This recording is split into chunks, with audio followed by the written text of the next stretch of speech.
Section 7.6 The Book of Job. The figure of Satan makes his first explicit appearance in the Book of Job.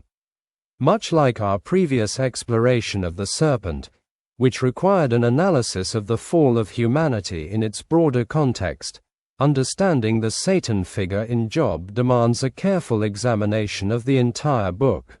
Due to the philosophical depth of Job, I will structure this analysis into 3 interrelated sections to offer a focused and comprehensive overview. The poetic onset of adversity, the dialogues, creatures and monsters. This framework will provide a deeper insight into the rich, multifaceted themes and narratives that are interwoven throughout the text. Section 7.6.1 The Poetic Onset of Adversity. When examining the figure of Satan in the Book of Job, it is crucial to recognize that the text is predominantly composed in poetic form. This poetic quality is manifest in its intricate language, structure, and the deliberate use of literary devices. The Book of Job weaves a sophisticated tapestry of metaphors, similes, parallelisms, and other hallmarks of Hebrew poetry, which enhance both the thematic richness and the emotional resonance of the work. However, these stylistic intricacies often lose some of their subtlety in English translations. Interestingly, the book opens with a prose narrative, setting the stage for the poetic dialogues that follow. Within this prose framework, we find a pivotal moment where God engages in a dialogue with Satan. Job chapter 1 verses 8 to 12. And the Lord said unto Satan, Hast thou considered my servant Job, that there is none like him in the earth, a perfect and an upright man, one that feareth God, and escheweth evil? Then Satan answered the Lord, and said, Doth Job fear God for naught? Hast not thou made a hedge about him, and about his house, and about all that he hath on every side? Thou hast blessed the work of his hands, and his substance is increased in the land. But put forth thine hand now, and touch all that he hath, and he will curse thee to thy face. And the Lord said unto Satan, Behold, all that he hath is in thy power, only upon himself put not forth thine hand. So Satan went forth from the presence of the Lord. These verses make it evident that it is God, not Satan, who specifically points out Job. This distinction reinforces the observations we made in our earlier analysis of Masterma. Satan's response is telling. He casts doubt on the authenticity of Job's devotion, suggesting that Job's righteousness is merely a byproduct of the divine protection and blessings he has received. In Satan's view, Job's piety is dependent on the favor he enjoys from God. In response, God grants Satan permission to test Job's faith, but with the stipulation that Job himself must remain unharmed. Poetically, this scenario presents Job as a devout man who, despite his righteousness, has not yet been subjected to substantial hardship. Recognizing the need for refinement, God allows trials to challenge Job's faith.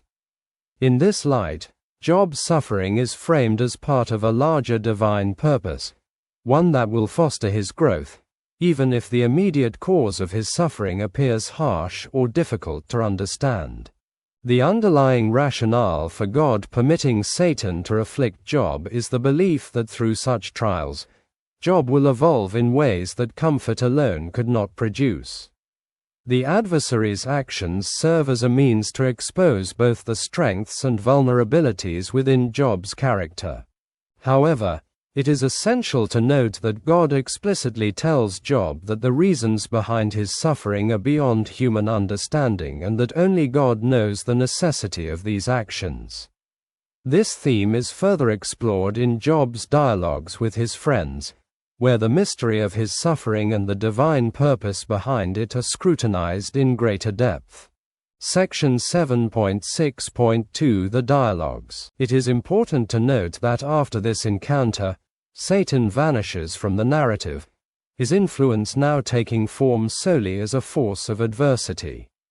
In the wake of Job's series of catastrophic misfortunes, 3 friends arrive to visit him, each embodying a version of the prevailing theological view of their time, that suffering is a direct consequence of sin. Despite Job's continual assertions of his innocence, his friends steadfastly maintain that his suffering must be the result of some wrongdoing on his part. In his anguish, Job refrains from cursing God, but begins to question his moral governance, accusing God of injustice in the way he administers his actions. Job chapter 9 verses 22 to 24. This is one thing, therefore I said it, he destroyeth the perfect and the wicked. If the scourge slay suddenly, he will laugh at the trial of the innocent. The earth is given into the hand of the wicked. He covereth the faces of the judges thereof. If not, where, and who is he? Job chapter 30 verses 20 to 21. I cry unto thee, and thou dost not hear me.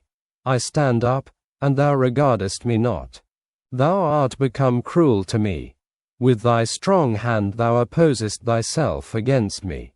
In essence, Job challenges the fairness of God's justice, observing that both the wicked and the righteous appear to suffer alike.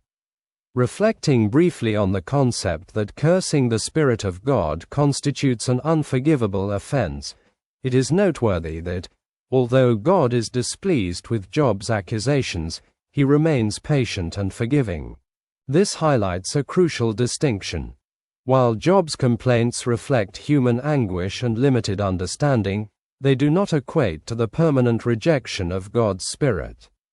This reinforces the principle that blasphemy against the Spirit represents a definitive and irredeemable rejection, whereas Job's words stem from his deep struggle to reconcile his suffering with his faith. Following Job's extended dialogue with his friends, a younger man named Elihu enters the discourse. Elihu is exasperated by the inadequacy of the arguments presented thus far, particularly the failure to fully acknowledge and uphold the vastness of God's sovereignty. Elihu's speech serves as a pivotal moment, reorienting the discussion toward the majesty and inscrutability of God's ways. Job chapter 32 verse 2. Then was kindled the wrath of Elihu the son of Barachel, the Buzite, of the kindred of Ram. Against Job was his wrath kindled, because he justified himself rather than God. Elihu critiques both Job and his friends for failing to provide a satisfactory explanation for the problem of suffering. Unlike the others, Elihu does not adhere to the belief that suffering is always a direct consequence of personal sin. Instead, he offers a more expansive view of divine wisdom, suggesting that suffering is an inherent aspect of a fallen world. It can serve as a means of refinement, instruction, and correction, ultimately bringing individuals closer to God. From this perspective, hardship is not merely a punitive action, but rather a transformative process through which God's purposes unfold, even if those purposes remain beyond human understanding. Once Elihu concludes his speech, God speaks directly to Job from the whirlwind. The divine response begins with a call for Job to pull himself up by his bootstraps, followed by a question that highlights Job's limited understanding and his place within the vast order of creation. Job chapter 38 verses 1 to 4. Then the Lord answered Job out of the whirlwind, and said, Who is this that darkeneth counsel by words without knowledge? Gird up now thy loins like a man. For I will demand of thee, and answer thou me. Where wast thou when I laid the foundations of the earth? Declare, if thou hast understanding. In these questions, God points out the vast chasm between his wisdom and Job's finite perspective. Job is reminded that he was not present at creation and cannot fully grasp the intricacies of divine providence. The questions about nature's mysteries, such as the formation of the sea or the control of the stars, serve to humble Job, urging him to recognize the limits of his knowledge. As God continues his questions, he emphasizes his care for even the smallest creatures, such as the lion and the raven, demonstrating that if God provides for them, he surely will provide for humanity as well. This connects with Jesus' teachings in the New Testament. Matthew chapter 6 verses 25 to 34. Therefore I say unto you, take no thought for your life, what ye shall eat, or what ye shall drink, nor yet for your body, what ye shall put on. Behold the fowls of the air, for they sow not, neither do they reap, nor gather into barns, yet your heavenly Father feedeth them.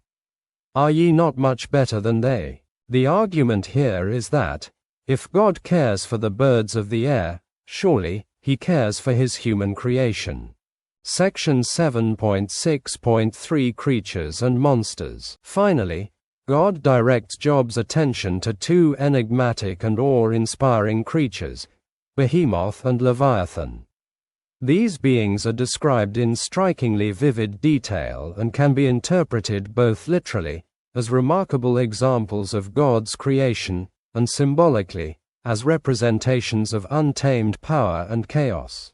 By highlighting these creatures, God emphasizes his sovereignty over all creation, including the most formidable and incomprehensible elements of the natural world. Despite their immense and fearsome power, God contrasts them with his personal love and care for Job, underscoring the relational aspect of his governance. While these creatures are portrayed as beyond human control, God asserts that he, as their creator, exercises complete dominion over them. Leviathan, in particular, carries symbolic significance. Referenced elsewhere in Scripture, Leviathan evokes imagery of Tehom, the primeval chaos, and parallels mythological depictions of the serpent like Tiamat from ancient Near Eastern tradition. This association enriches the narrative, suggesting that God's power extends not only over the physical manifestations of creation, but also over the primordial forces of chaos itself. Isaiah chapter 27 verse 1. In that day the Lord with his sore and great and strong sword shall punish Leviathan the piercing serpent, even Leviathan that crooked serpent, and he shall slay the dragon that is in the sea. Psalm chapter 74 verses 13 to 14. Thou didst divide the sea by thy strength, thou brackest the heads of the dragons in the waters. Thou brackest the heads of Leviathan in pieces, and gavest him to be meat to the people inhabiting the wilderness. These passages intricately interweave the symbolic themes of Tehom, Tiamat, the serpent, and dragons, creating a rich tapestry of imagery that emphasizes the struggle between order and chaos. The recurring motif of the sword holds particular significance, symbolizing truth as a decisive and penetrating force capable of cutting through the chaos and deception embodied by these primordial entities. The text also presents a striking rhetorical question. Can humanity forge a covenant with Leviathan or subdue it as a servant? Job chapter 41 verse 4. Will he make a covenant with thee? Wilt thou take him for a servant forever? In contemplating these creatures, we are led to reflect on the profound truth that God's creation, with its intricate complexity and mystery, both physical and metaphysical, ultimately surpasses human control and understanding. This serves as a potent reminder of the boundless scope of God's authority and the inherent limitations of human knowledge, urging us to adopt a stance of humility and submission to his will. Additionally, the figure of Leviathan, in my view, strengthens and continues a cohesive narrative of serpentine symbolism that pervades the biblical text, reinforcing themes of chaos, opposition, and divine mastery. Section 7.6.4 The Heavenly Courtroom. Before concluding our examination of Satan in the Book of Job, I would like to address a common assumption about the narrative's setting, the notion that the events unfold in a heavenly courtroom. The prevailing interpretation often portrays God summoning his angels, with Satan appearing among them, to participate in a divine council. However, this heavenly courtroom depiction stems from interpretive traditions that extend beyond the explicit details provided in the text. The phrase, sons of God, as previously discussed, is ambiguous. While it is sometimes interpreted as referring to angels, another plausible interpretation is that it denotes humans, particularly rulers or judges.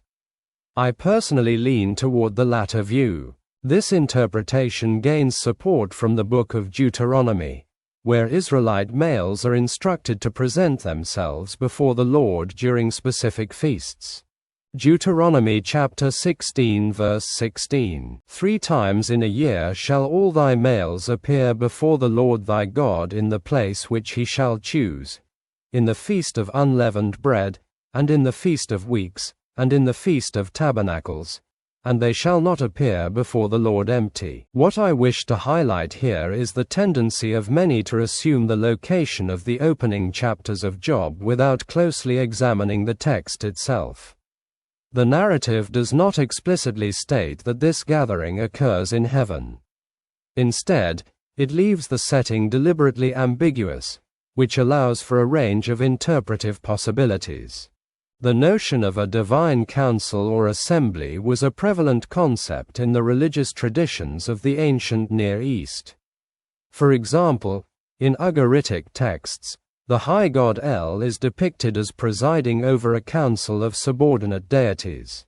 It is also worth noting that early church fathers, such as Origen and Augustine, played a significant role in shaping the interpretation of this scene as a heavenly tribunal.